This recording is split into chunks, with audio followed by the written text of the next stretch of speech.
All right. Hey, Vikings fans, welcome in to another episode of the Skol Hop. I'm Evan. And I'm Austin. We're just a couple of dudes from Iowa. We like drinking beer and talking about the Vikings. Yeah, we do. And speaking of beer, we went back to a beer that we had over 100 episodes ago. And might I add, it was just as delicious as before. I would definitely agree. And we looked back at the AFC and NFC Championship games, discussing roses, thorns, game balls, all the normal stuff. Yep, and then it wouldn't be the Skol Hop if we didn't talk for the majority of the time about the Vikings quarterback situation, past, present, and future. It was actually a pretty good talker. Yeah, we really kind of got into a groove there. Yeah. I enjoyed it. It was good, and I'm excited to see where our favorite team ends up next season. Yep, but until next episode, go ahead and grab a cold one and join us for episode 125 of the Skol Hop? 124. I'm so sorry. Skol. Skol.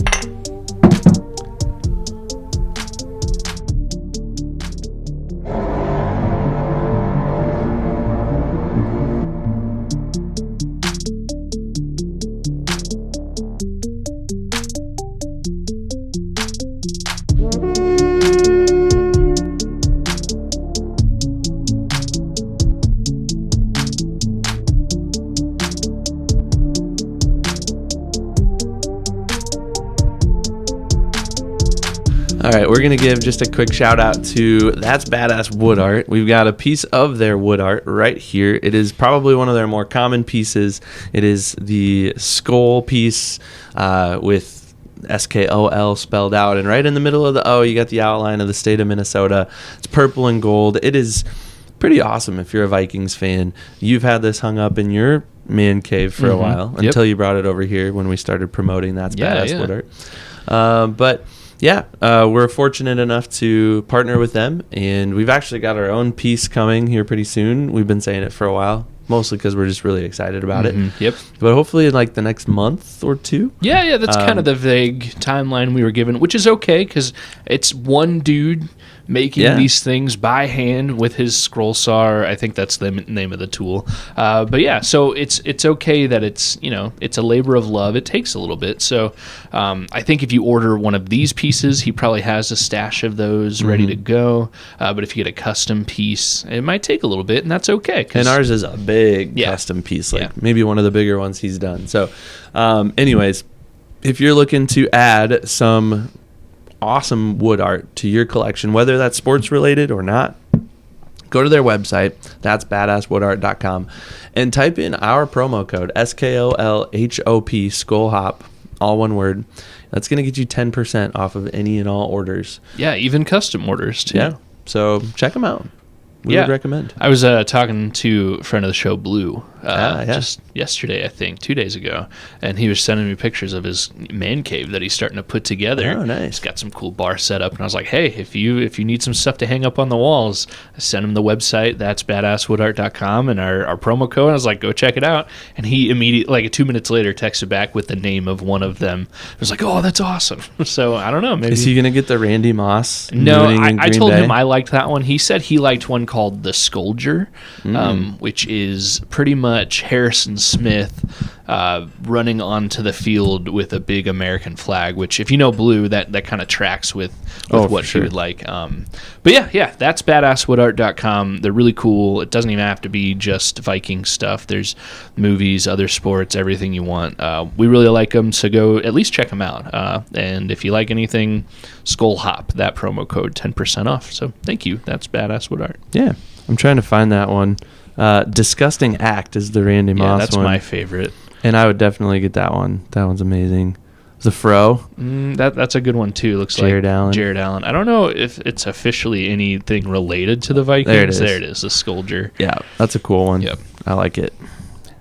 Yeah, we should superimpose a picture of that on the show. Just adding work to you there, Ev. We'll screenshot that right now, quick. And again, shout out to That's Badass Wood Art for making awesome stuff. It's great. Speaking of making awesome stuff, we did not plan that transition. We've got some beer. And we didn't make it, but we've made some beer with friend of the show Forrest before, and it's been good. But this is maybe a better, consistently better beer. Evan, what do we have tonight? You brought it. It's Peace Tree Brewing, which we did a little bit of research to make sure we knew. Peace Tree actually closed temporarily, and then they merged with Back Pocket, and then Back Pocket and Peace Tree merged with one of the first breweries I ever went to, Single Speed, in Waterloo. So the three breweries together are now kind of operating under one roof in Waterloo, Iowa, and they're still making the Red Rambler. I think Peace Tree has been making the Red Rambler for a while. Yeah. I kind of forgot Peace Tree. They did have that time, a year or two ago, where they actually closed up shop. I totally forgot about that. Yep. So Back Pocket picked them up, and now here this previous fall, we were just talking, that's when that big merger between Back Pocket, also Peace Tree, and Single Speed happened. So this one is a Peace Tree original Red Rambler. It's a red ale. 5.8%. We've had this one. Did you say what episode we had it on? Episode 19. There we go. So I'm excited to have it again. I probably haven't had this one since episode 19, a few years ago for the Skol Hop now. But I knew this one was right in your wheelhouse, a nice red or a nice ale. So yeah, I'm really looking forward to this one. Yeah, me too. You gave it a good hard pour there. A friend of the show, Brian, asked me recently what a hard pour was. If you are just listening and not watching, hard pour is when you just open the can and really just kind of dump the beer straight in your mug, rather than give it an angle. It lets for a lot of foam right at the beginning, but it really releases some of the aromas. I'm not a scientist and I'm not a beer aficionado. I just like beer, and I know that it makes it taste a little better when you give it a hard pour. So, Skol.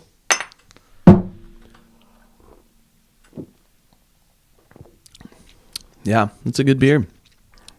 It's a good one. That's really good. And I don't think really anything has changed about it, which I like. I like to, pick up a beer that I know I've had before and I know I liked it, and it's just as good as it's always been. Yeah, so. This Red Rambler, it's not trying to do anything too crazy. It's a red ale, and it's just a solid, simple, really good red ale. So I'm really glad that Peace Tree is not forever gone. I'm glad Single Speed has revived, and really Back Pocket revived it, but Single Speed's keeping it going. This is a really good beer, and I'm kind of disappointed in myself that I haven't had it since, episode 19. So I wanted to come back to the hard pour really quick, because it brought back a core memory of mine. Oh, man. I was in college, and I think you might have been there. We went to B-Dubs in our college town, Cedar Falls, Iowa, and I had only had at that point in my life maybe 2 beers total, and they were just bottles or cans that we had at the house that I lived in college at the time. We went to B-Dubs, and I was of age, and I was all excited, and somebody, I think it was one of my roommates, told me, you should get a Foster's. So I got a Foster's Australian for beer, and they come in those big, huge crowlers. They're not these dinky 12-ounce cans. Yeah, they're these thick. They're these big, I don't even know. They're not even 16-ounce cans. They got to be 24 ounces maybe. They're big. Foster's beer. And they bring a glass kind of like this. And I had never poured beer into a glass, and so I just went for it. I'm like, all right, whoosh. And my roommate was like, no. And then all of a sudden there's just foam everywhere, and he's like, you gotta angle it, you gotta take the 45. And I was like, oh. And so that's how I poured beer for the longest time. Yeah, so you do have to be smart about a hard pour. Yes. Sometimes you got to give it a minute, because if your glass isn't larger than the 12 ounces or whatever, then it is going to overflow a little bit, which we've probably done several times on the show, and we've definitely come close to it a lot, because there's a reason we keep a roll of paper towels down here. And it depends on the beer you're drinking too. Obviously this Red Rambler red ale is going to be pretty foamy, but a Guinness, for example, or a nitro beer with the little nitro balls in them, I think that's what Guinness comes with now. Those are designed to literally crack open and just straight up. You don't angle that at all. You just put it straight down. So again, beer type definitely plays a role. Absolutely. Sure. And that has been your unplanned beer hour there. We'll give another good opinion on this beer after we've had a couple more towards the end of the episode. But for now, Ev, championship round of the NFL playoffs just wrapped up. Yeah. We had the Rams losing to the Seahawks, and then the Patriots beat the Broncos. The Broncos, yeah. And the Patriots are back again in the Super Bowl, and the Seahawks are back as well. And they played each other, Super Bowl, was it Super Bowl 50? Super Bowl 40, something like that, that the Seahawks and the Patriots played. The infamous should have run the ball and didn't, and they passed the ball. I guess it was only 10, 12 years ago now. 13-ish years ago. So, yeah, that's true, because what was his name? The Patriots cornerback that jumped up and intercepted the ball. I don't remember his name, but I just remember they had Marshawn Lynch, and, he's a beast of a running back. Mm-hmm. They were at the 1 yard line. All they had to do was hand it off to him, and they probably score and win. And what do? They pass the ball, and the Patriots intercept them. The D-back, whoever it was that intercepted the ball, didn't even run it. He knew that the game was sealed. It was over. Just took a knee, and I'm just going to look it up now. What's his name? It's going to bug us for a while if we don't know. Oh, man. Now I'm just getting Christian Gonzalez, which that's because it's recent. We'll figure. Somebody will comment the name of that defensive back there. But, yeah, the Patriots and Seahawks in the Super Bowl yet again. Evan, let's just go into roses and thorns here. Evan, for championship round, what's your rose? Hang on, I'm going to figure this out. Is it Malcolm Jenkins? No, that doesn't sound right. Malcolm Butler. There it is. Okay. Yeah, Malcolm Butler. All right. Well, if you already commented, don't delete your comment.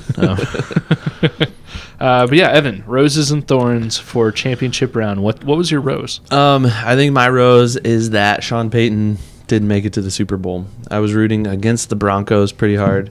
And to be fair, if it weren't for the coach, I probably would have been okay with the Broncos in the Super Bowl. Mm-hmm. But because they're coached by that man, and my kids were asking me about it, they're like, why don't you like the Broncos? And I'm like, I just don't like their coach.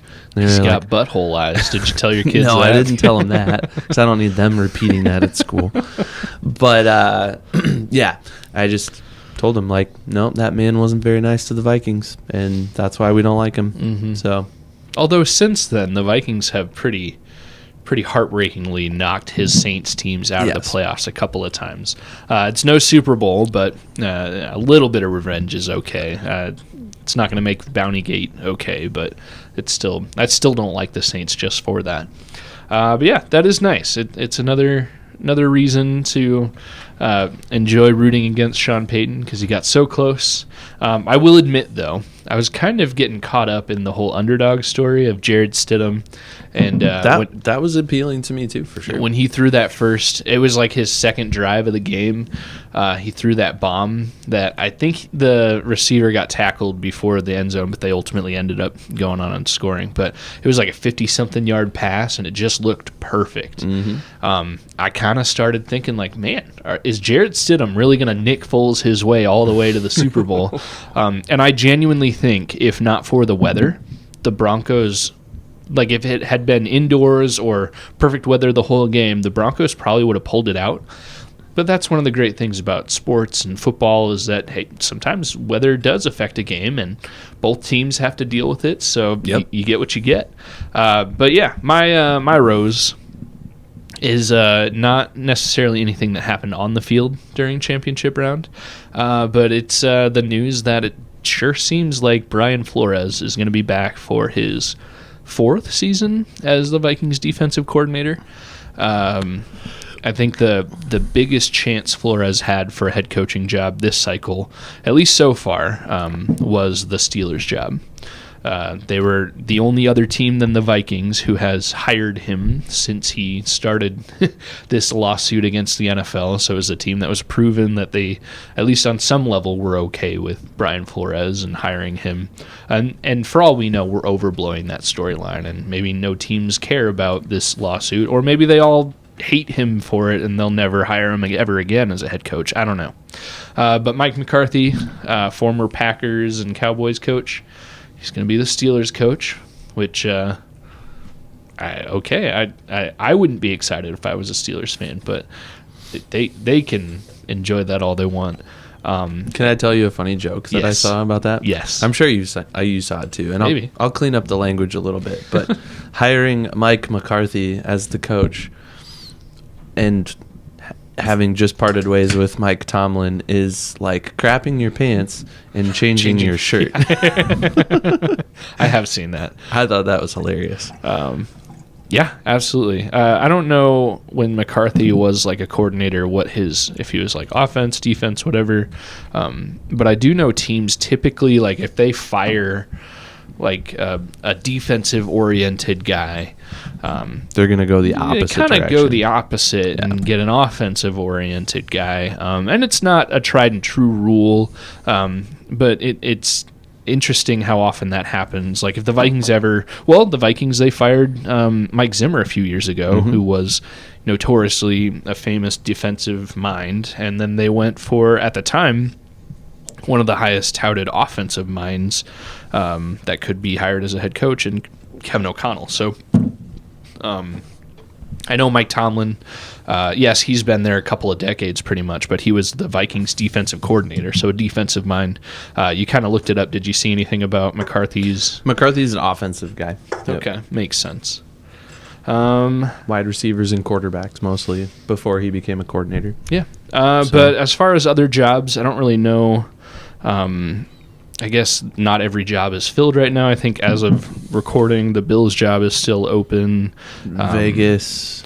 Is the Cardinals' job still open? And Browns. Nobody wants to go to Cleveland. Yeah, a few people have pulled out of the Browns consideration. Grant Udinsky, a guy that used to coach for the Vikings and has taken a few head coaching interviews this cycle. I think just today it was announced that he pulled out of consideration of the Browns' job, which there could be reasons that we hear a coach pulls out. Maybe it's just his team his agent wants to get it out that, oh, my guy turned that job down, and when in reality it could be the NFL team being like, we're not going for you. I don't know. But yeah, Brian Flores, one more year at least as the Vikings defensive coordinator, and as of right now, I'm happy about it. Does that mean that Harrison Smith comes back? He gets his coach back. He had nothing but good things to say about Brian Flores. Well, I will say right after the season ended, maybe even like the day of the Vikings-Packers game at the end of the season, Ben Lieber was on the radio, and maybe it was the day after on the Power Trip morning show. Ben Lieber kind of alluded to the idea that, if Flores came back, that would be about one of the only ways that Harrison Smith may consider coming back. And I don't think Ben Lieber was reporting inside knowledge of anything Harrison Smith told him or anything. It was more just kind of, educated speculation on Ben Lieber's part.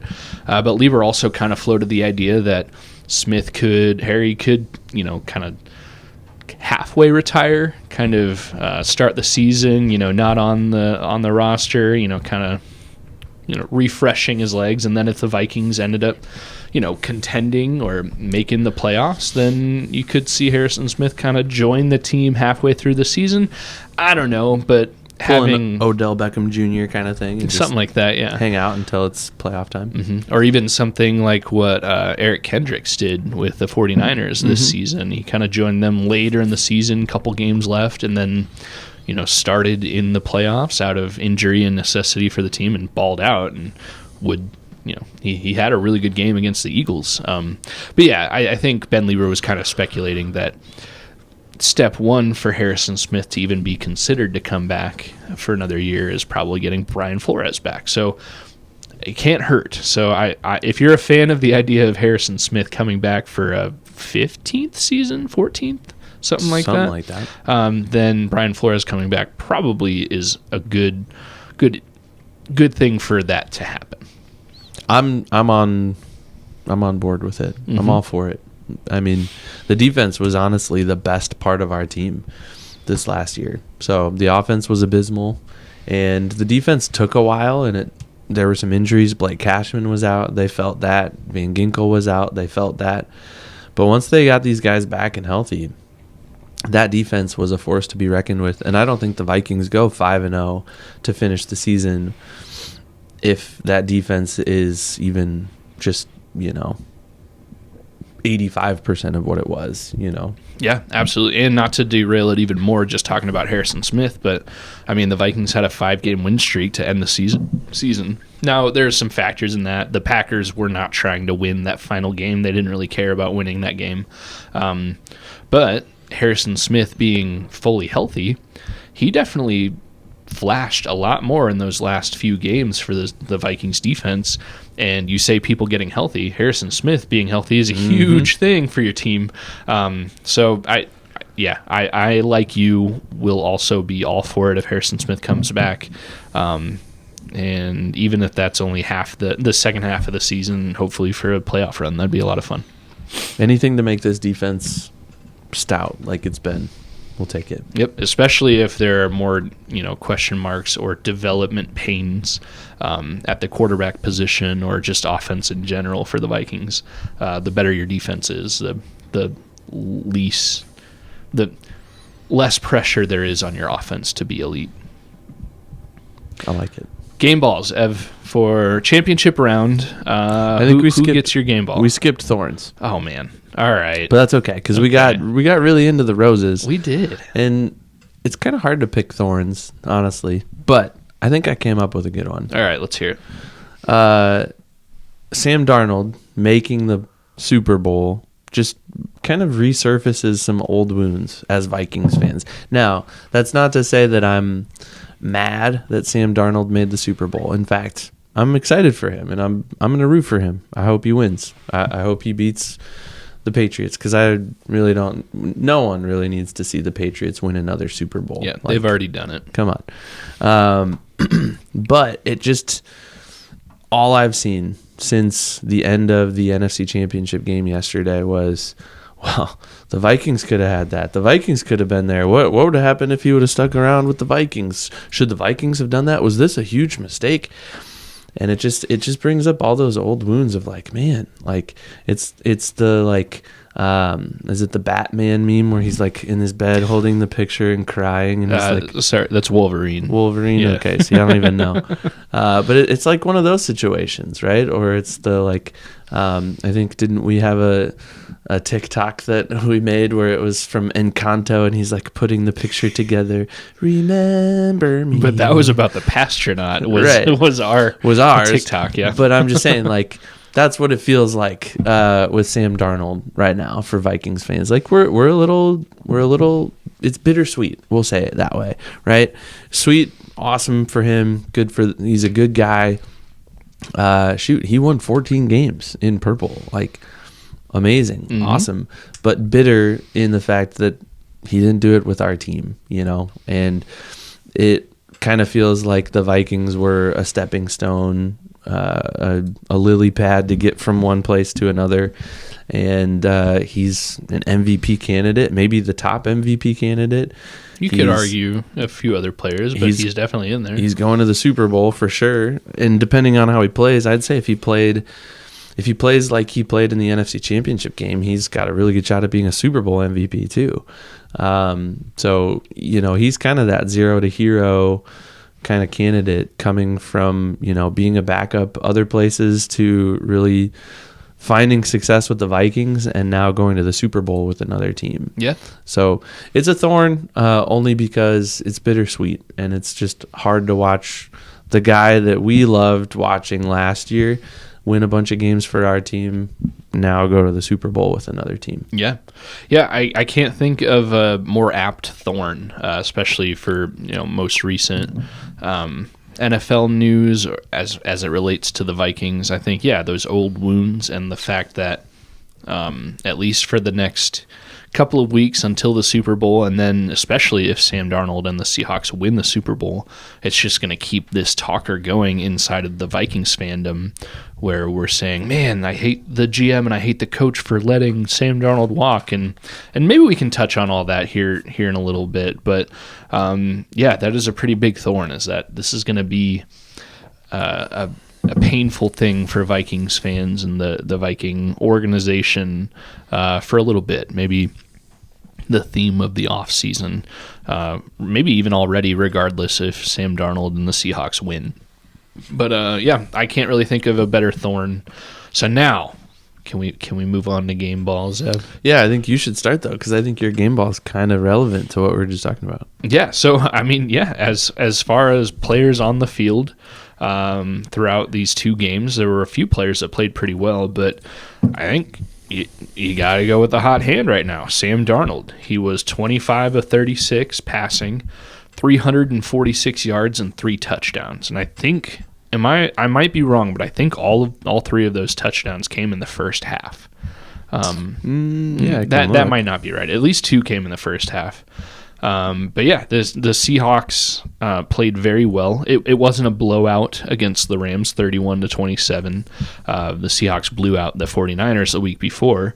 But it was a good game against the Rams, and Sam Darnold, to his credit, didn't look like he did against the Lions in the final week of the season last year, and then the week after in the playoffs with the Vikings against this same Rams team. Sam Darnold, and this is where those old wounds are coming from. Mm-hmm. Sam Darnold looked like a guy who was worthy of winning that game and winning the Super Bowl, and somebody who is worthy of the $100 million contract that he got from the Seahawks. So if nothing else, for that one game, Sam Darnold gets my game ball. Yeah, I looked it up. His third touchdown came early in the third quarter. That Rams player muffed the punt to start the third quarter. Seattle got the ball, went only had 5 plays, punted, but then the Rams player muffed the punt deep in Seattle territory, and it took 1 play. It was a 17-yard pass to who was it to? Bobo, and I think they were saying on TV that guy had he either caught 2 passes all season or 3 passes all season, because I think they were saying he'd only caught 3 passes all year, and his 4th catch was the touchdown in the NFC Championship game, which is pretty awesome.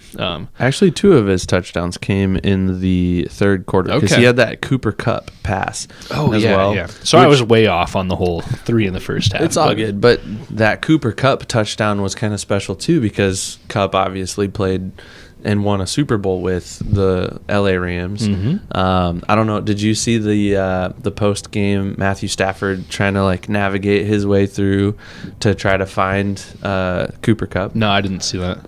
It was pretty cool because it's kind of organized chaos in the middle of the field after a game, and there's just people everywhere. People are just trying to dap people up, and you got people jersey swapping and stuff, and the coaches are giving each other high fives. And anyways, Stafford's just there's good footage of him he's just surveying the field looking for Cooper Kupp, and finally he finds him, and he just is hey man, go win it, go get a Super Bowl, go do it again. And super encouraging, and I was that's cool. I'd like to think, especially even Matt Stafford, as competitive as these guys are, which you don't make it in the NFL without being super competitive, but especially in that situation, Matt Stafford has won a Super Bowl already. Not that you are ever okay with losing, and especially losing in a game before the Super Bowl, but there's got to be some solace in knowing all right, he won it a few years ago, and now you get to be a fan of your friend and root for your friend and former teammate. There's got to be some, I don't know, peace in that. I'm guessing. Not that it's ever fun to lose the game before the Super Bowl. We've seen it as fans of the Vikings a few times, and that's terrible. It steals some of my fanhood away every time it happens.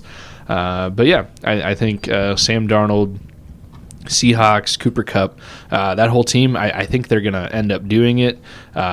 I'll give my official Super Bowl prediction here at the end of the episode, but spoiler alert, I think the Seahawks are going to win. Evan, have you given your game ball?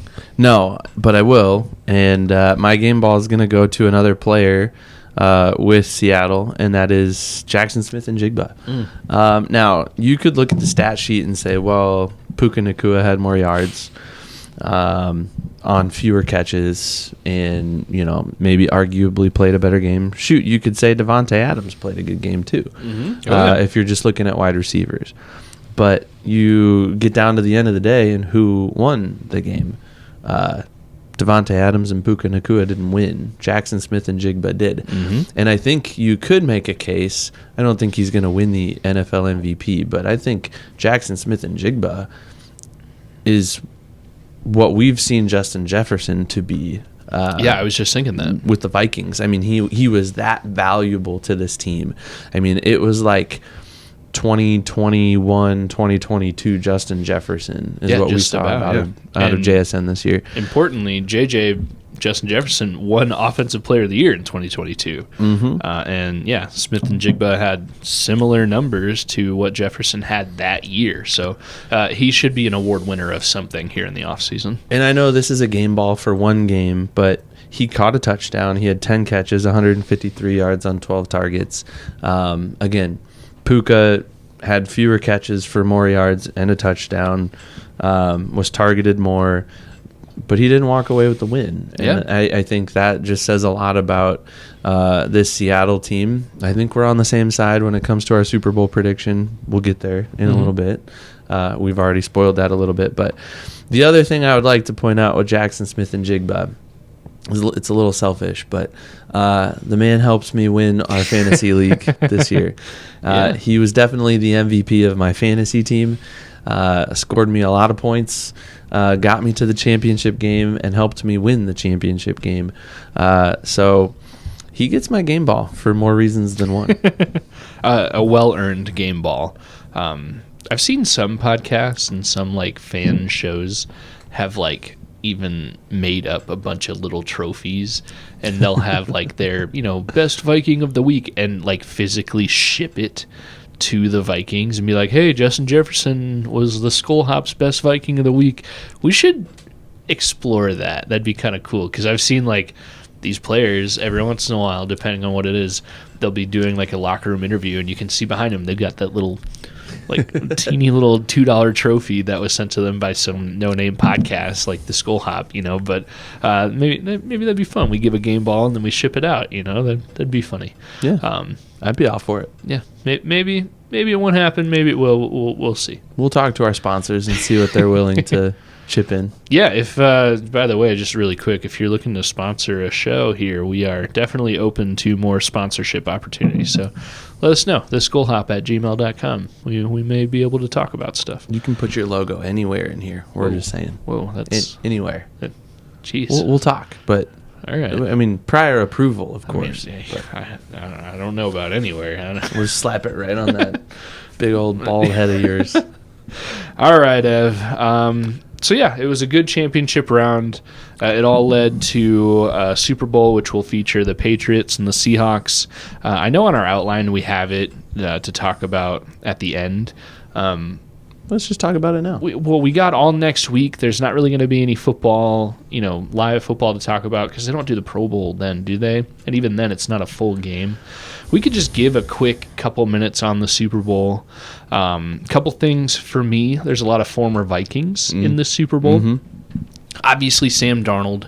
I don't know if there's any other Seahawks that are former Vikings, but two big ones on the Patriots are Stephon Diggs and Garrett Bradbury. I think Kyrus Tonga is on the is Patriots also too. a Patriot. I think the Patriots actually have a few former Vikings.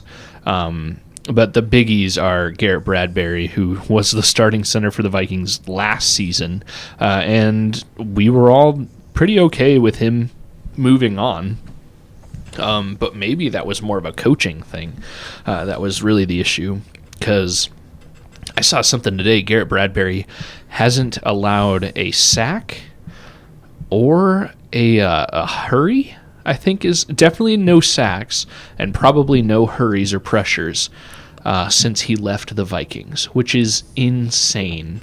And why couldn't you do that for us? Same with Sam Darnold. Why couldn't you do that for us in the playoffs? Why couldn't Garrett Bradbury do that for us this year? Or last year, maybe he'd still be a Viking. And then Stephon Diggs, his high point, obviously the Minneapolis Miracle, and then he pouted his way out of town. I'll never really be a fan of Stephon Diggs, the person. He's obviously very talented. I think he's still in the midst of some legal issues, which we don't need to dive into too much, because neither of us have a lot of information on that, and it's not really fair to talk about it with most information. But still, he's potentially going to be facing some legal issues, here shortly. But yeah, Evan, there's some former Vikings. Which former Viking would you rather see earn a Super Bowl ring? I'm going to go with Sam Darnold. Okay. That's an easy one. All right. You thought about that for a little bit. I did. I had to make sure that I wasn't saying something stupid. And, Sam Darnold. It's an easy one. Garrett Bradbury, here's my take on him. I thought he's a really good guy. I think he's one of the smarter centers in the league, and I think you have to have some brains to play the position. You can't just be some mindless piece of meat snapping the ball. Especially at center. They're making blocking calls, and they're doing a lot. It's a smart position. Not that there's any dumb position on the field. But I think that's the point I'm trying to make, though, is center is kind of an appendage of the quarterback, right? Next to the quarterback, they're kind of the quarterback of the offensive line. They're the ones that they don't just have two hands on the ball and are snapping it through their legs anymore. They've got one hand on the ball, and they've got their head up and their eyes looking out, surveying the defense, looking at what the line's giving them, looking how many guys are in the box, looking how many guys are going to be coming through which hole, and how you're going to, protect that. And probably a lot more. We're just a couple of dudes. We know very little. You played offensive line in high school, didn't you? Yeah, but I wouldn't even count that. That wasn't. But I'm just saying, you have more experience than I do. But 2 minutes more experience than you do. I didn't even get on the field. But I'm just saying, we know that that's all the case, and they do a lot. But there's probably so much more that we would never even guess. And holy cow, I could never even analytically be a center, let alone physically. So. Yeah. Anyways, I like the guy. I guess that's the point I'm trying to make. And I think he's a smart player. And I think his only downside was that he was just a little undersized and he got bullied. And I think in hindsight now we can see that maybe the teams in the NFC North were maybe stacking their roster because they knew who was going to be snapping the ball for the Vikings, and they're like, okay, that's a weakness. Or maybe it wasn't they were drafting and picking up guys in free agency, but they were intentionally playing guys in that nose tackle, interior defensive lineman position, knowing that Bradbury has a tendency to get bowled over from time to time. And guess what? We saw it a lot, and it was frustrating, and it seemed like it happened more in those divisional games than anything. Yeah. So, just looking really quick, I agree with you. I'm rooting for the Seahawks in this game. I think they'll win. That's why they play the game, as anything can happen. But I really do think the Seahawks will win. I think they have the more well-rounded, statistically better team than the Patriots, even though the Patriots are still a really good team. You just kind of pointed out really quick, the Commanders have poached a Vikings coach to be their defensive coordinator, Durante Jones. Yep. Was he the defensive backs coach? No, I think he was he defensive line? No. Was he defensive line? He was something. Whatever he was definitely an assistant on the defense, but he's taken a few. I don't know if he took any head coaching interviews, but definitely a couple defensive coordinator interviews this cycle. But yeah, it does seem like the Washington Commanders have hired him to be their new defensive coordinator. So maybe that makes life a little bit harder for... You were right. Defensive backs and passing game coordinator. Yeah. Okay, so maybe it makes life a little bit more difficult for Brian Flores. Maybe we're going to get a Grant Udinski effect where we didn't really know how valuable Durante Jones was until he was gone. But happy for him. But yeah, it kind of stinks when your team loses some assets there, especially coaching. I think we talk about Bradbury. I think him alone has shown me how important good coaching is, because you can be good and athletic and smart, but if the scheme's not right, if the coaching's not right, then you get years where guys who are really good look like they don't deserve to be in the NFL at all. So good coaching is good. Hopefully the Vikings are able to fill those shoes pretty quickly and adequately. Like I was saying, though, I looked up the Seahawks roster. They do have Sam Darnold, former Viking, Cam Akers. Oh, yeah. He was kind of in and out of the Vikings and a few other teams, but he signed with the Seahawks. So he's been on their practice squad for a few weeks, but I think I just saw in the last couple of days they elevated him to the 53-man roster. And they've had, who was their running back that was it Charbonnet? Charbonnet, yeah. Zach Charbonnet. Yeah, Charbonnet. He tore his ACL a few weeks ago, so their running back position needs some more help. But yeah, I think those are most of the notable former Vikings on the roster. But yeah, I think the Seahawks are going to pull it out. I'll give a score prediction next week before the game. But either way, I think it'll be a good game. I don't think there's a blowout here. Yeah, and two young up and coming coaches that have really found their way to success really quickly. Vrabel and Mike McDaniel? Yeah. McDonald? Is it McDaniel? McDaniel, yeah. Okay. I always get him and... Oh, dang it. Now you're making me question the Dolphins coach, what's his name? That's also McDaniel, so maybe it's wrong. Is it McDonald? I don't know.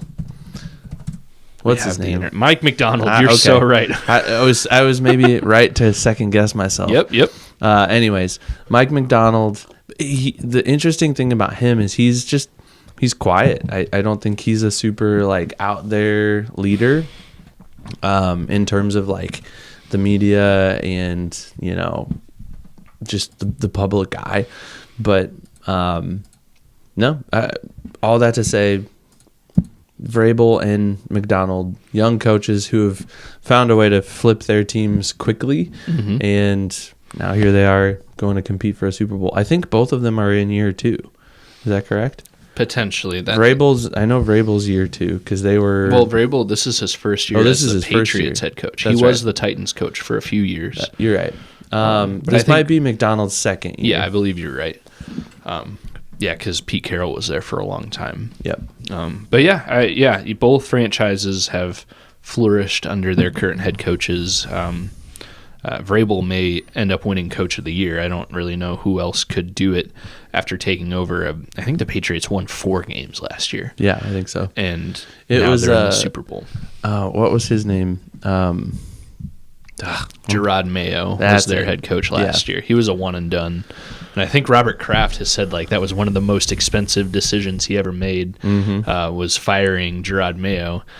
But hey, it's so far working out for him because he's getting back to the Super Bowl. And don't feel bad for Gerard Mayo. These coaches, when they get fired, their contracts are guaranteed unless they do something horrific and they get fired for cause. I think Mayo was just fired because he wasn't successful. So he's probably financially doing okay, especially after being a player for so many years.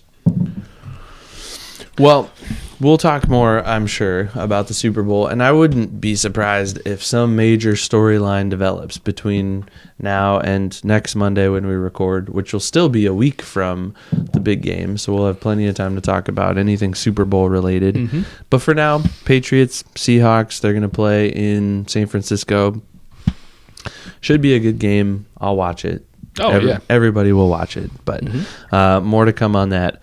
Let's backtrack a little bit. Yeah. Because we talked about this a little bit. In fact, you gave him your game ball. He was a thorn, honestly, for me. So kind of we have contrasting views of Sam Darnold.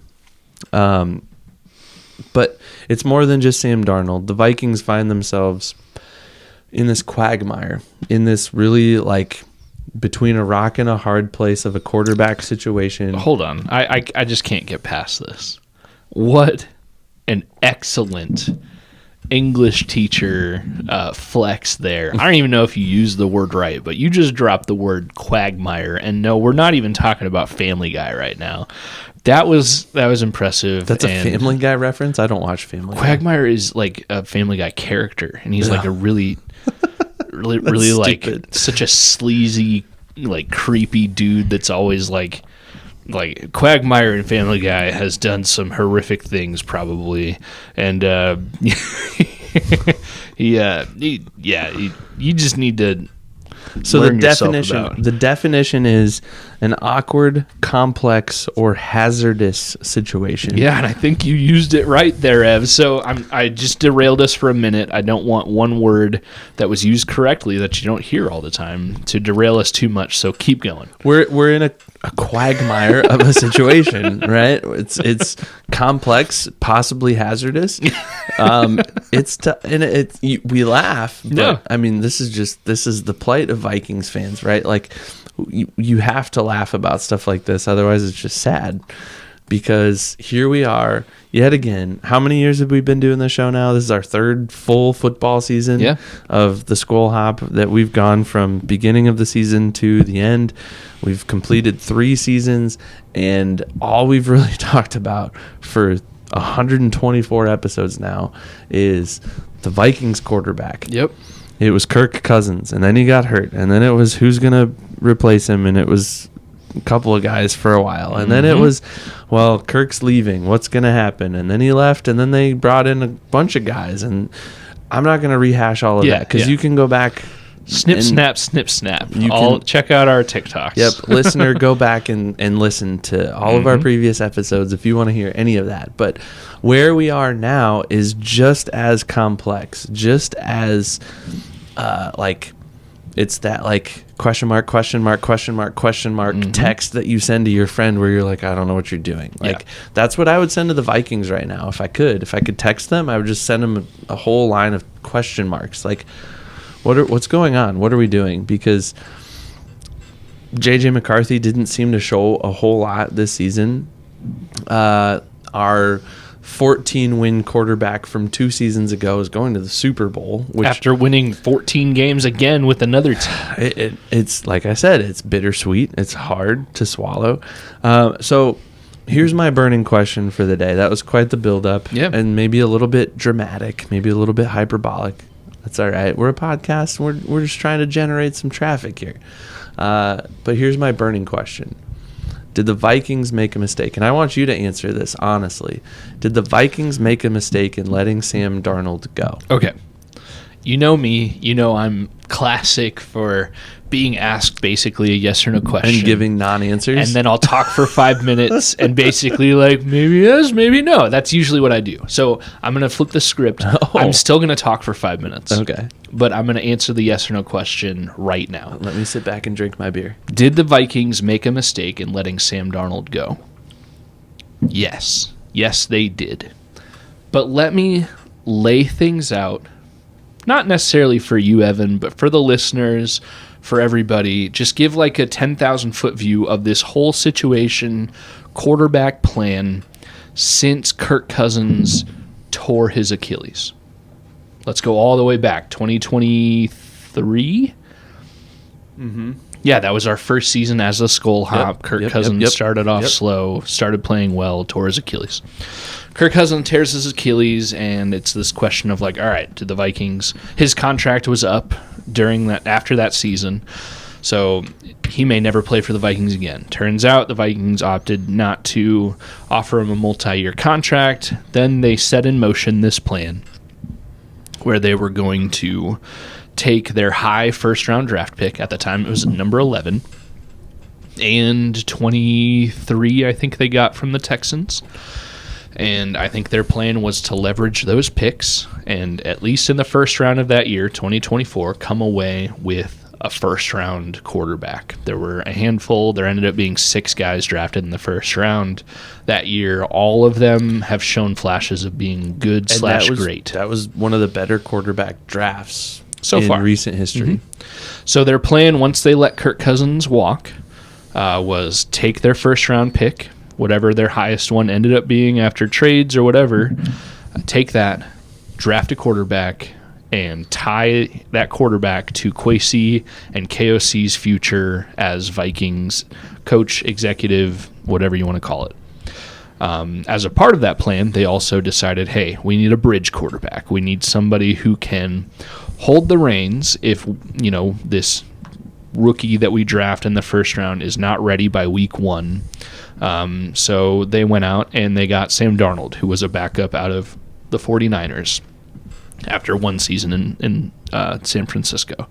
And they gave him $10 million to be their bridge quarterback, to be their, QB1 until the franchise, highest drafted quarterback in Vikings history is ready to be QB1.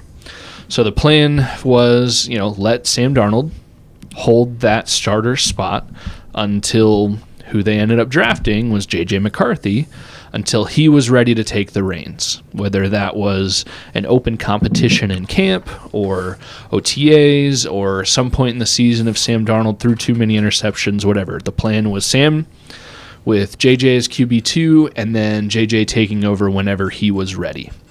Well, JJ and Sam had a few weeks of training camp, and then JJ looked really well in his first preseason game, and then the next day, turns out he had season-ending knee surgery because of a meniscus tear. So they're rolling with Sam Darnold for all of 2024, and he balled out. So then they're in a tough spot where do they go with the hot hand, the guy that just balled out for a whole season, even though he had an iffy last couple of games for you in the last, at the end of the season and lost you the playoffs pretty much? Or do you stick with the plan and let J.J. McCarthy take the reins and be the QB of the future? The Vikings could have given Sam Darnold $100+ million for 3 or 4 years and abandoned J.J. McCarthy, or kind of given him the Jordan Love treatment, let him sit for a few years and then maybe take over, or maybe you just wasted that pick. Ultimately, the Vikings went with the plan. Sounds like they did try to offer Sam Darnold a 1 or 2 year contract for decent money, but Sam smartly took longer term, more money with a really good team in Seattle, and it's turning into a Super Bowl berth. Maybe a Super Bowl championship. We don't know. We won't know for a few weeks. And the Vikings, the only reason we're even talking about this is because J.J. McCarthy came out and looked not awesome. He showed flashes of being okay. Flashes of, there were a few games. Week 1 of the season, he was Offensive Player of the Week. He 9 flash, and he came out, and he looked like, okay, maybe we got something. And then this season was kind of a wash. But that's the only reason we're even talking about this. If J.J. McCarthy had come out and thrown 4,000 yards, 20 touchdowns, and 10 interceptions, we're like, sure, Sam Darnold would have been nice to keep, but we got a guy. That's not the case. So that's where we are now. Did the Vikings make a mistake in letting Sam Darnold go? Hindsight, yes. They absolutely made a mistake. From what we know right now, they should have stopped at nothing to give Sam Darnold all the money and all the years, and you wouldn't have gotten Will Fries, and maybe you'd have to get rid of Van Ginkel and trade away Grenard, and maybe that affects your ability to pay Justin Jefferson or Christian Darrisaw, but you'd have to figure out the money, but you'd stick with Sam Darnold. You got your quarterback, and maybe you get to the Super Bowl. I don't know. But either way, I think the Vikings were smart. It just sucks that it hasn't worked out yet. End of rant. That was good. I mean, that was a really succinct summary of basically the whole path that we've walked as Vikings fans since starting this podcast. I mean, obviously we've been fans for much longer than that, but I mean, that's the road we've walked since we've had these microphones in our face, documenting our takes and our opinions on what's happening with our favorite team for the last 3 years. But I'm going to have to disagree with you a little bit, because I think in this league, if you constantly live in the past, you fall behind. If you constantly live in what woulda, coulda, shoulda, you're sitting at home in January and February. You're not playing football. You're done, right? And so, if I'm Kevin O'Connell, if I'm Kwesi, I'm not sitting on my couch right now bemoaning the fact that Sam Darnold doesn't play for the Vikings and he's going to the Super Bowl with the Seahawks. I'm happy for the guy. I'm maybe sending him a congratulatory text like, hey, man, congrats. We'll be cheering for you, right? Good for you. But I'm not at all mourning the fact that, oh, woe is us, we could have had him, that could be us, we could be the ones headed to the Super Bowl right now. Like, that only puts you farther back. That only pushes you away from success rather than towards success. And so, we always say it, and it's cliche, but hindsight is 20/20. Well, yeah, we can look back on the decisions we made and regret them, or we can look forward to the decisions that have yet to be made and try to make the best possible decisions that there are. And I think that's what faces the Vikings right now, right? Is J.J. McCarthy the answer, or is he not? And I think in training camp, they got to figure that out. Is he the answer or not? If he's not, then you need to figure something else out, because the Vikings cannot endure another season like they have, and they can't continue in this pattern of, and Dustin Baker has tweeted this, and I think he's even articulated it, perhaps even on our show, where the Vikings go in this, like, they're mid one season and then they're good another season. Then they're mid, then they're good. Then they're mid, then they're good. Then they're mid, then they're good. Well, we just got done with a mid season, so you would expect the Vikings to elevate themselves to the good category in the 2026 campaign, which would be exciting.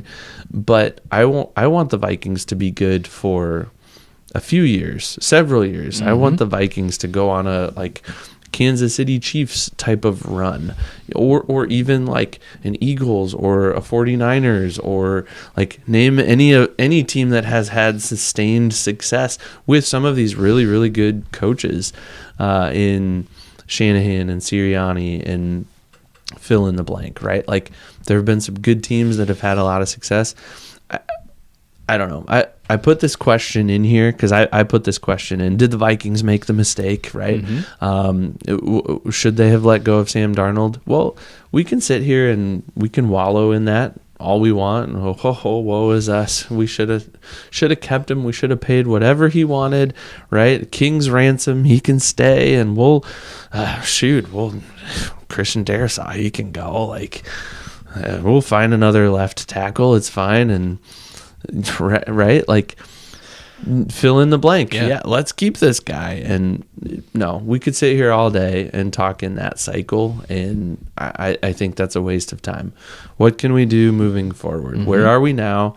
How can we take what we have, and how can we take that and be successful in the future? So I'm going to say the Vikings didn't make a mistake.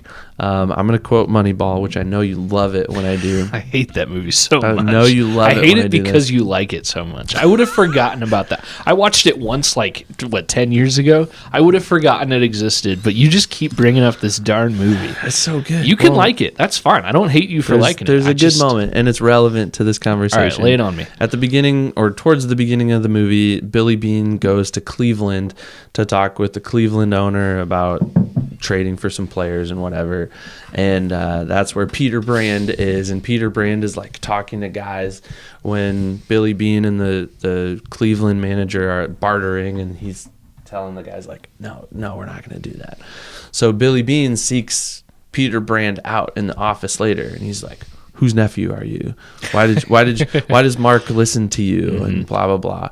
And finally they go to the parking garage, and I don't know if this actually happened in real life, but in the movie that's how it happens. And Peter Brand tries to explain to him all, this is why I said what I said in the meeting, blah blah blah. And he makes the comment, he said, because at the historical point, the Oakland A's had just given up Jason Giambi. He was the first baseman for the A's for a long time. He was really good. They traded him to New York, to the Yankees. And it was kind of a big deal. Like, one of your better players got shipped off to one of the better teams in the history of baseball. And Peter Brand, Jonah Hill's character, kind of the like nerdy analyst character, tells Billy Beane, the jock owner, not owner, but president, CEO, GM, whatever he was, GM of the A's. He says, honestly, I think it's good that you got Giambi off your roster, because it opens up a whole lot of possibilities.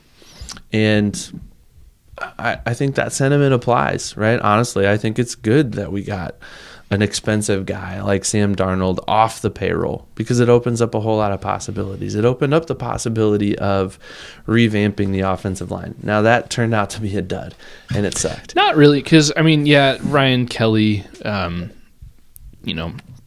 love the guy. He seems like a good guy, and for his health, he's probably done. And it's not necessarily his fault. It's not like we saw him like, oh, he's such an idiot. He did this, so then he got a concussion. It's his fault. That's not the case. He just got concussions. You can't control that. But Will Fries, I mean, without being an expert on what a really good offensive lineman is, I think statistically he was pretty good. He's expensive, but sometimes you got to pay for offensive line. So, you can't fault Christian Darrisaw for not being 100%. But anyways. But, it also opened up possibilities for, Christian Darrisaw getting a big extension, which was big, and he's deserving of it. And it's unfortunate that he was a little slower to come back from injury, and he was kind of on this pitch count. And I think he knew that at some point, I'm not going to play in a bunch of games just to not make the playoffs. I'm going to pull myself out, get healthy, and hope that we can make another run next year. And I think a lot of guys do that nowadays, which is unfortunate. But there are other things too, right? Not keeping Sam Darnold at, I think the price tag was $100 million for 3 years or something like that, was what he had kind of wanted, and I think that's what he ultimately got, roughly, in Seattle. And I think he's worth that. And I absolutely agree that he's worth that. But again, the Peter Brand sentiment from the Moneyball movie, I think applies. It's actually okay that you got him off the payroll, because it opens up a whole lot of other possibilities. But that all comes with a caveat, and this kind of comes back to the point I've been trying to make. It all comes with the caveat of, if you have answers at the most important position, right? And you don't have to pay a quarterback $100 million over 3 years to be good in this league. In fact, the Patriots aren't paying Drake May $100 million over 3 years. They're paying him a decent amount, but he's on his rookie contract, so he's cheap right now. Yeah, right now. And if it gets him a Super Bowl now, awesome. But Drake May and J.J. McCarthy are both of the age that their draft class is going to be one of the first, and I think Dustin Baker has said this before too, the Drake May, Caleb Williams, Bo Nix, that draft class is going to be one of the first where quarterbacks on their second contract, if they're good enough, which winning a Super Bowl kind of puts you in that category. If they're good enough, they're going to start commanding $60+ million a year. I wouldn't doubt it. That's Pat Mahomes' money right now, and he's one of the GOATs. You're going to get to the point where just a handful of playoff wins is going to demand $60+ million a year. So the Patriots will be paying for that. Somebody, if not the Patriots, will be paying Drake May that much money. And hopefully the Vikings have that conversation here in a few years with J.J. McCarthy. I'm not predicting it, but I'm saying hopefully. But yeah, when you can, having a rookie contract quarterback, if he's good, that's a luxury. That's a huge luxury, because you're getting $60 million of value for, I don't know, what is J.J. McCarthy making this year? $2 million? It's more than that, I gotta say, but I don't know.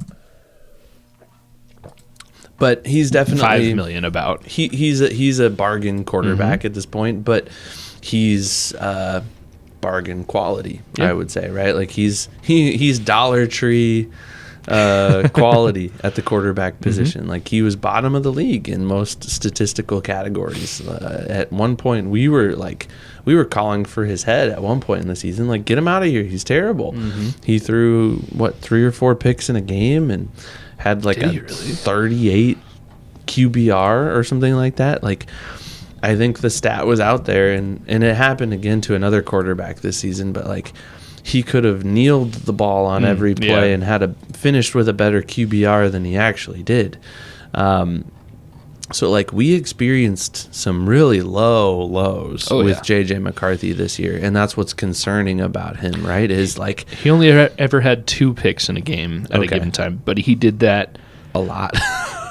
4 times out of 10 starts. So he has a 40% rate of 2-pick games. Yeah, that's wild. But anyways, I just wanted to correct that in real time there.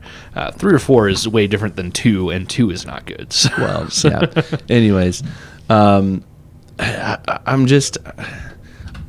perpetually frustrated a little bit by the fact that we find ourselves in this cycle of getting our hopes up and then our hopes quickly being dashed by poor quarterback play. And I think that just goes to show how important that position is in the grand scheme of this game and how this league is set up.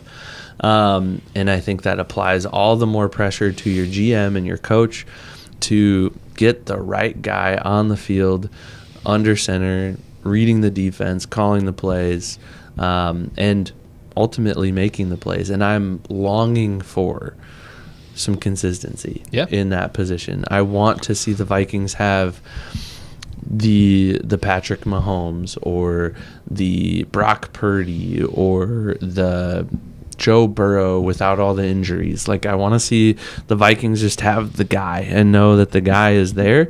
He's healthy. He's ready to go.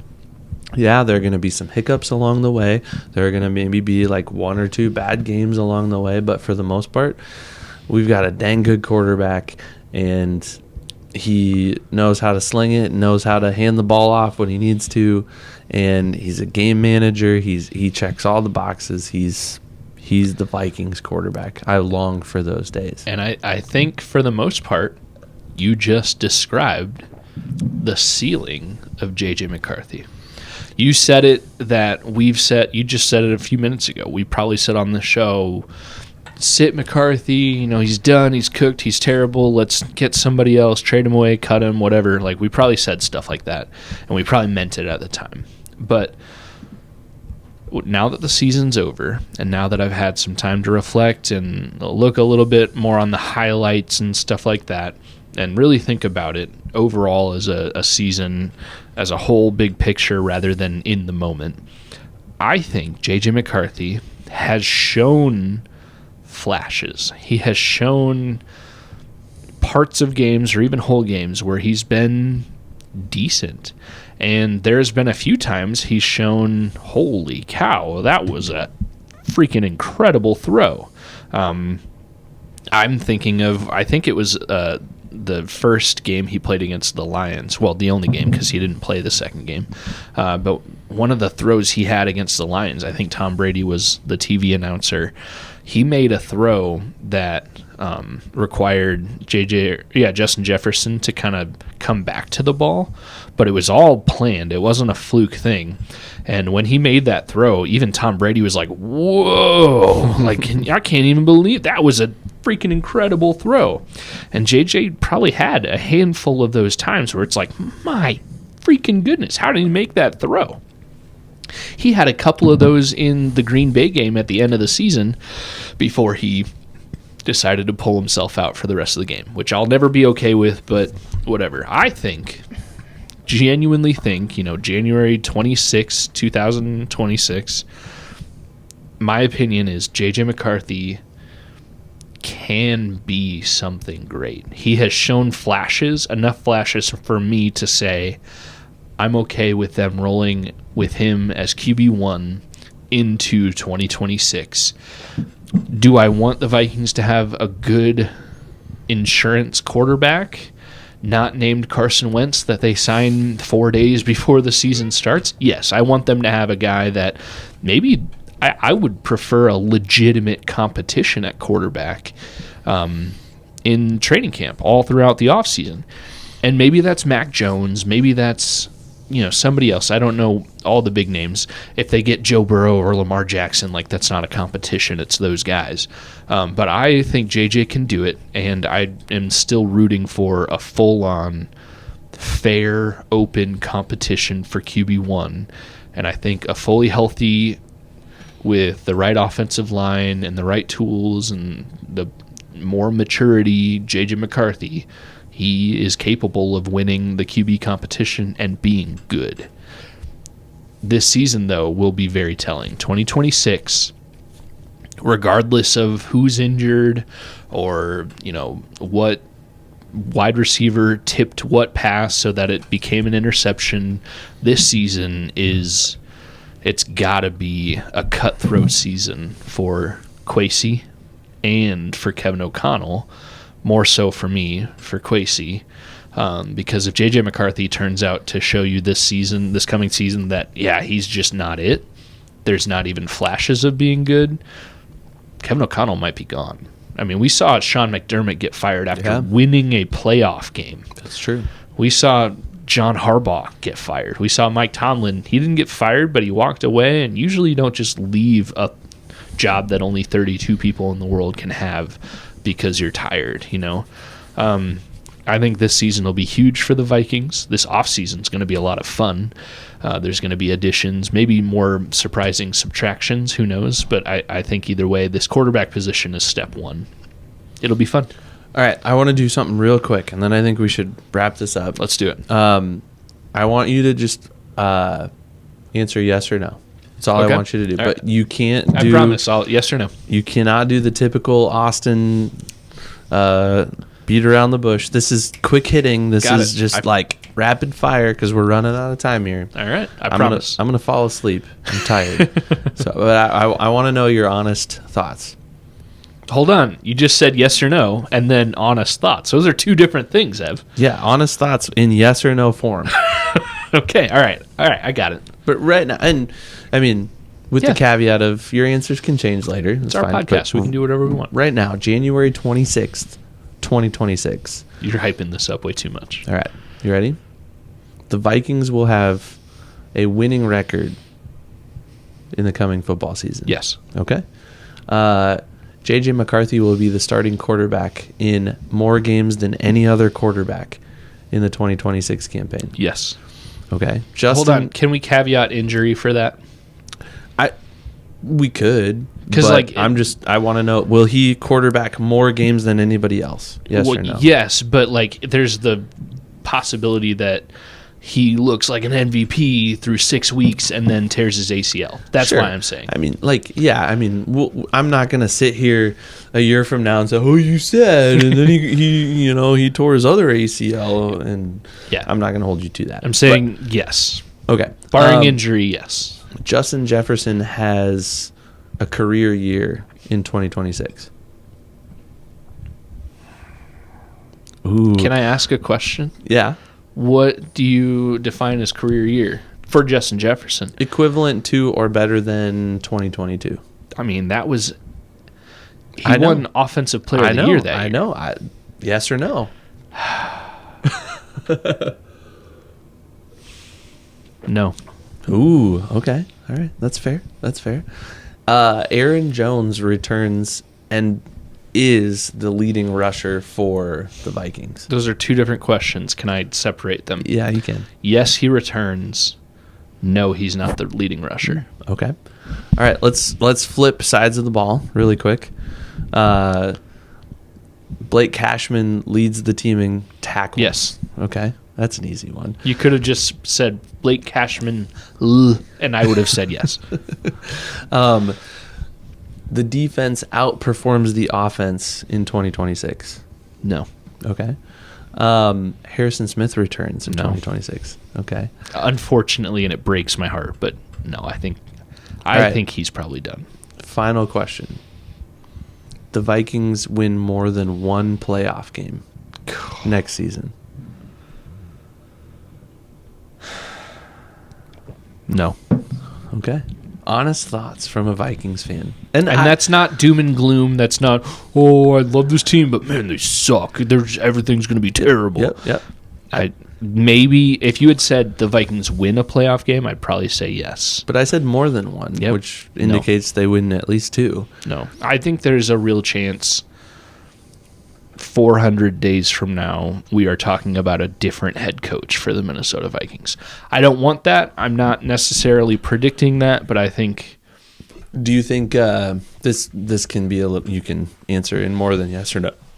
But do you think if KOC gets fired, let's say 365 days from now, that it's under similar terms to, or maybe just slightly under Sean McDermott and the Bills? Like, no, because so McDermott, he was fired because I think ownership believed that he took a team from the bottom of the barrel and got it, squeezed every last drop of everything he could get out of that team. I think it's not terrible or it's not unrealistic to think that an okay coach can take a terrible team and turn them into a playoff team. It's the great coaches, the great staffs that win Super Bowls. Or is it less about the coach? Because I think we're seeing, and we've already talked about it, I'm just playing devil's advocate here maybe a little bit, but like, are we seeing a league where it's better to be bad, like really bad, and then you can flip really quickly, as opposed to being mediocre pretty much all the time and then trying to just incrementally get better? Because I think that's maybe where the Vikings are, and it comes back to the Dustin Baker sentiment of mid, good, mid, good, mid, good. And, you know, here we are. The Vikings finished 5-0 to end this last season, and they finished with a winning record, 9-8. Like, that's not terrible. I mean, no, Mike Tomlin has chalked up a 9-8 record to a winning season how many times, and added that to his resume. I'm a winning coach, and it didn't feel like a winning season. It sucked, and it was hard to endure as a Vikings fan. But like, we haven't in our lifetime really experienced. I think I saw this the other day. The Vikings have never lost. Or no, I should say it the other way. The Vikings have never won less than 3 games in a season. They've never been a 2 in whatever team, 1 in whatever team, or 0 in whatever team. And I know that the total number of games in a season has changed from, you know, the 80s till now. But I guess that comes back to the point I'm trying to make of, like, is it better to just go like the Lions did, 0 in whatever, 1 in whatever, 2 in whatever, or the Patriots last year, 4-13 last year, to now going to the Super Bowl this year. The Seahawks a couple years ago weren't great under Pete Carroll. Pete Carroll got him fired, right? Like, is it better to just is it better to tank, right? Is that the question we're asking here? Is it better to just tank, fire everybody, start over, accumulate draft capital, and, you know, have a bunch of cap space to work with so you can bring in a bunch of free agents? Is that where we're at in the league today? I don't know. If that were the case, then the Browns would be perennial Super Bowl champions. I think the Browns have deeper problems than that. But the thing is, like, I think a organization that's fine, you know, good owners, okay coaches, you know, good scouting and everything like that, an organization that's like they run well, they make money, they're good, they're gonna be like the Vikings and just be, you know, 7-10 Cowboys, 9-8 Cowboys. They're gonna be those ones. They're always picking between the 10th pick and the 20th pick, and maybe one year they'll get the 3rd pick, and one year they'll get the 28th pick. But like usually, like they're just in the middle of the pack. Those are well-run, business-oriented organizations. Terrible organizations. Those are the Lions up until the last few years, the Browns, the Cardinals for most of our childhood. You know, those organizations where it's like, man, they're always awful. Well, what about Carolina? Carolina was good for a while. Like when we were kids, they were good, and then they went through the David Tepper years. The owner of Carolina. Is he still the owner? I don't think so. I think he's gone. Well, even Carolina, since their existence, they've kind of been mid, and then they've made the Super Bowl a few times in our lifetime. Oh, twice in our lifetime, I think. And they won a Super Bowl, didn't they? No. They lost to the Patriots when we were 10-ish years old. They lost to the Broncos when Cam Newton didn't jump on the fumble. I don't think they've ever won. But they've been at least twice. David Tepper's still the owner. Okay, yeah. But to answer your question, I think the Vikings are a well-run organization. I think the owners are good. I think business-wise, they're a successful business. But, I mean, you get teams like, look at the Patriots. Robert Kraft, I think I saw something. His team has won in like 32-ish years of owning the Patriots. His team has been in the Super Bowl something like 11 times. That's a different organization. That's a different team than the Vikings, who have never, in modern era, never gone to the Super Bowl. I mean, I think it's coaching. I think Mike Vrabel got a lot of coaches fired this year.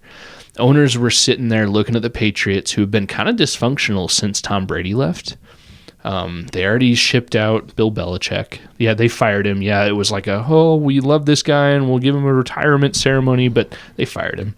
I think Mike Vrabel coming in, being a decent coach, a good coach, taking a team that was dysfunctional last year with 4 wins, taking them to the playoffs alone was enough to get other coaches or other teams to be like, you know what, Sean McDermott, you've been kind of there, but we see the best you can give. You're gone. We need to be better than this. Mike Tomlin, you've never had a losing season. You've won 2 Super Bowls. That was 15 plus years ago. Yeah. Let's get over that hump. I think teams seeing Mike Vrabel being a good coach with mostly the same team that only won 4 games last year proved to a lot of owners like, oh crap, we can do that. Like, that's okay.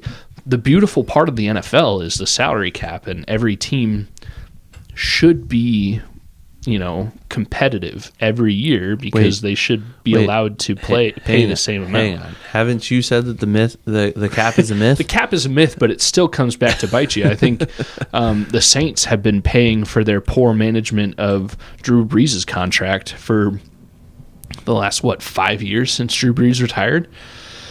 They'll balance out eventually, but you're mortgaging out. Like, the cap is a myth, but you still got to pay for every dollar. Excuse me, I'm burping.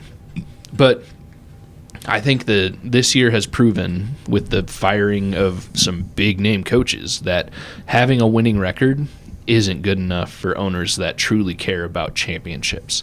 Winning one playoff game isn't good enough for owners that really care about winning championships. I mean, these owners now, they're saying, I don't care who you are, or what your name is, or how many Super Bowls you've won before.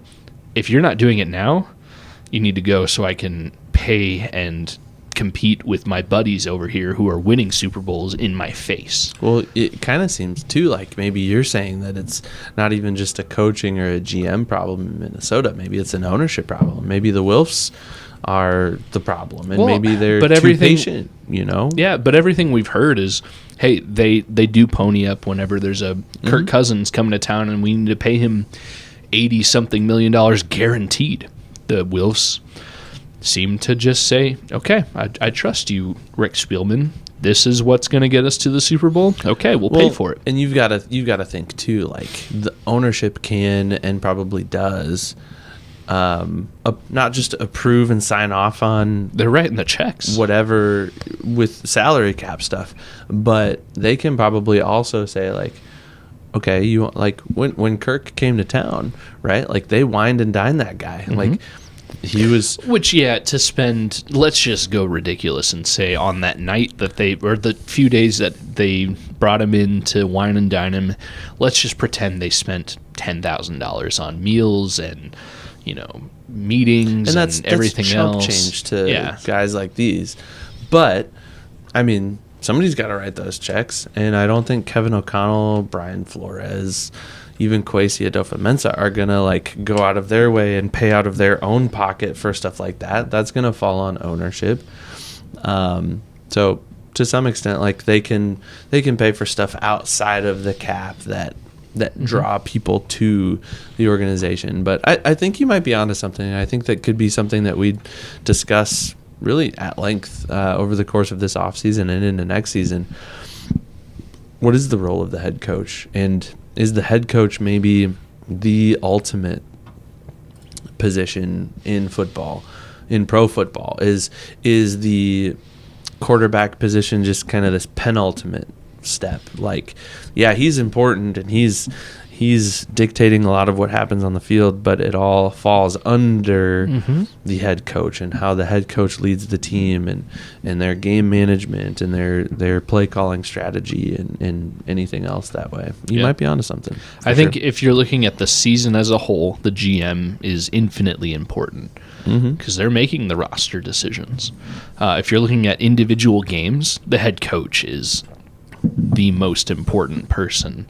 But then, I mean, everywhere you go, the quarterback's coach is huge. The quarterback himself is huge. The offensive coordinator is huge. It's all such a team thing that if one person in that cog, but at any point in the year, does something wrong, it could be the difference of a Super Bowl or a 4-13 season like we saw with the Patriots last year. Well, and it's almost even kind of like the product on the field, right? Like if one player is injured, it can really derail the whole product on the field. So if one person in the front office doesn't do their job, if the GM or the head coach or another coach or another person in the front office makes the wrong decision, hires the wrong person, does the wrong thing, it can really unravel the whole thing. And yeah, I think the on the field product is so much the result of a ton of different people at work. It's hard to pinpoint it, but at the end of the day, there are only a handful of people responsible for those things. And that's what makes our favorite sport maybe the perfect professional sport there is. Football's awesome because you can be the Patriots and go from 4-13 to Super Bowl appearance, if not champions, because there's so many people that have to do their job right. And if your favorite team does their job right 100% of the time for one season, boom, you don't forget it for the rest of your life. Well, and maybe, just maybe, J.J. McCarthy puts all of the doubts, all of the hate, all of the 36 QBR games behind him, and he has that one miraculous season, and it's one for Vikings fans to remember next year. That'd be awesome. I'd love it. Everything falls in line. Super Bowl champs. That's what I'm rooting for. Let's go. All right, Ev. We've done a lot of conversating here. We spouted out some opinions, good, bad, whatever. If people want to reach out to us and keep that conversation going, how could they do that? Keep the conversation going definitely on YouTube. It's probably our best platform at this point. And, I mean, it's one of the biggest platforms in the world, so find us there. But we're pretty active on social media, Twitter, Facebook, Instagram, so you can find us there. TikTok is also another place where we've been known to make some stuff, put some content out. Podcast, though, like if you just want to listen to us, if you want to pop your AirPods in and listen to us while you're walking along or riding the bus or whatever, anywhere you can find podcasts. Yeah, we're find us. So we're places we probably never even heard of. That's probably true. If you think you're listening to us in the weirdest place, let us know. Comment. Go to our YouTube and comment and be like, hey, I listened to you on my Samsung fridge. I don't know. Like wherever you're listening, let us know. That would be amazing if you could do that. I think you can. But don't they have screens in them? I don't know. I don't have that much money. I don't have a smart fridge. But the point is, you can find us in a lot of places out on the interwebs. So come find us and interact with us. We want to interact with you. Drop a comment, give us a tweet, give us a comment. Definitely like and subscribe. Of course, that helps the overall mission of what we're trying to do here of just, drinking good beer and talking about football. So. Yeah. And I kind of joked about it a little bit earlier, but we really are open to sponsorship opportunities. So if you think you align with what we talk about and want us to talk good things about you and your business or whatever, drop us a line. We're open to reading off an ad read here and there. Let us know. theskolhop@gmail.com. We'll keep that conversation going. And I would just add to that. I think we could be pretty reasonable with rates. Yeah. Like we're not beneath certain levels of sponsorship. Yeah, so even if you want to pay us for one episode to say hi so and so, we'll do it. Or anything like that, just let us know. Even if you think your idea is crazy, worst we can say is no. So let us know. We're out there. But yeah, Evan, I've had a lot of fun. I think this offseason is going to be a lot of fun. Can't wait to watch our former quarterback win the Super Bowl. Got a few weeks. We'll see. Excuse me, I'm getting tired. Yeah. His oblique injury kind of worries me. Oh, yeah. I think that kind of got brushed under the rug with his Careful, 300. we're about to start a whole nother episode here. We'll talk about it more next week, but I think that's something to keep an eye on. Like, will Sam Darnold be healthy for the Super Bowl? Like, 100% healthy. Oh, man. What a mic drop here. All right, Evan. Really good beer, Red Rambler from Peace Tree. Check it out. We talked about it a lot at the beginning of the episode. It's really good. I like it. Evan, great beer. Maybe best episode yet. Skol. Skol.